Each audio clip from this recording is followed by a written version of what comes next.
Welcome to Compare This, where we're going to be comparing not graphics, but the combats between the respective games of God of War and Ghost of Tsushima.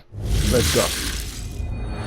We have some heavy hitters here, God of War or Ghost of Tsushima, and which one actually has the better combat engine? You know, a lot of people like that meatiness of God of War, but I prefer Ghost of Tsushima, and I'll explain right now. Here are the controls for God of War. The standard heavy and light attack, and you got your block and parry, and then you got your aim. This is all the standard stuff here. Same thing goes with Ghost of Tsushima. You have your heavy and light attack. There's a jump button, which God of War does not have, but the same typical stuff. This is where it changes. And here you have the skill tree menu for God of War, where you have your range attacks, your close combat, which is the melee, you have your magic, which is the arrows, and just pretty standard stuff right now. Ghost of Tsushima has the same things. You have your evasion, you have your stances, and basically it's the same type of situations here. Let's take a look at the actual engine. Now for the combat engine here, typically when you have hack and slash games, you have your 4 hit combos and the finisher. Same thing here. Nothing's different or out of the ordinary. But the thing that changes with God of War is that you can change the finisher. That changes up the gameplay depending on how you like the game and how you want the game to actually function here. That's something that was a little bit new for me when I came to hack and slashes here. God of War also has this meaty feel, but there's a problem with that. Personal problem. I'm going to tell you about that later. Moving on to Ghost of Tsushima, you have the same 4-hit combo with the finisher. You cannot change the finisher with Ghost of Tsushima, but they do have 4 stances. Really 5 stances, because you have the Rage in God of War, and then you have the Ghost in this one, which is pretty cool here. Another thing too is that you have these pause stances here, which adds extra layers to each stances.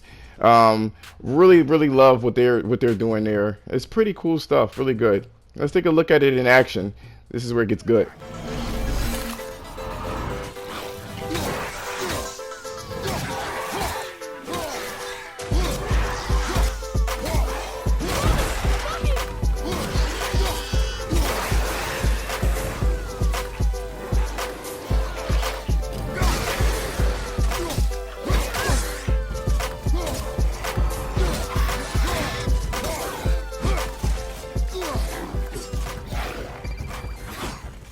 Now, I'm pretty sure there's going to be a lot of What do you mean by this?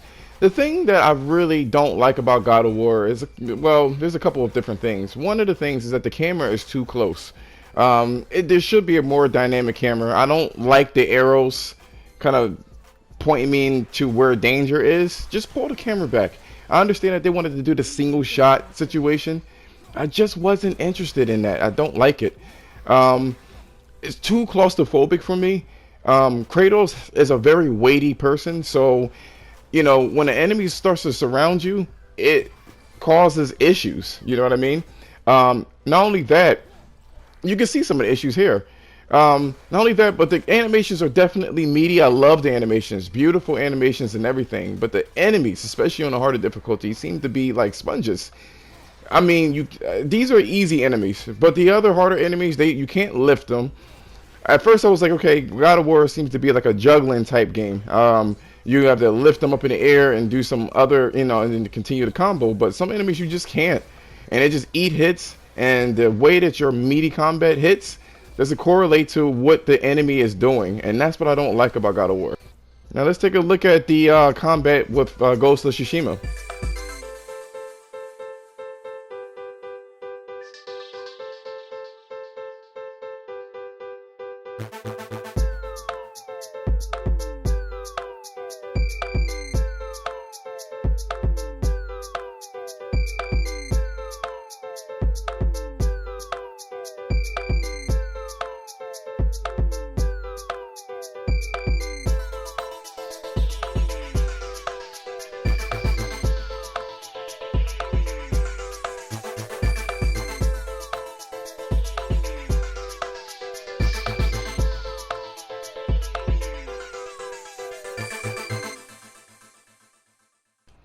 now it's time for me to give a fair shake of Ghost of Tsushima and what it does well and what it doesn't do well.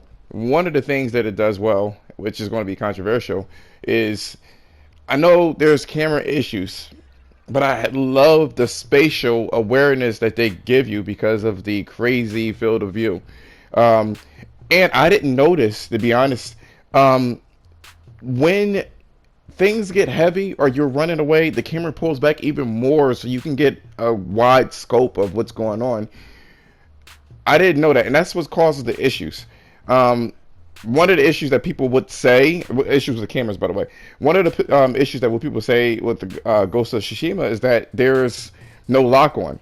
And the developer goes on record by stating that because you're fighting so many enemies, I mean, one time I was fighting like 15, um, you can't be locked onto a particular enemy. You do never fight that many enemies in God of War, and the games are different. You know what I mean? But I like the freedom that they give you. I don't mind not having to jump in God of War.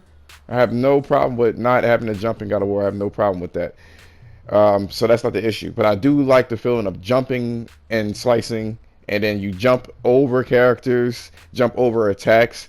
These are some nuanced things that are not discussed with Ghost of Tsushima. That gives it its depth. It's a really, really fun engine, and it's one of the reasons why they have multiplayer in there, or they added multiplayer because it's that good. And I think they planned it. But let me know in the comments what you liked about the video and what you didn't like about the video. And if you liked it, the sub would be appreciated. Please like the video if you did like it, because it helps out the video apparently. Anyway, adios.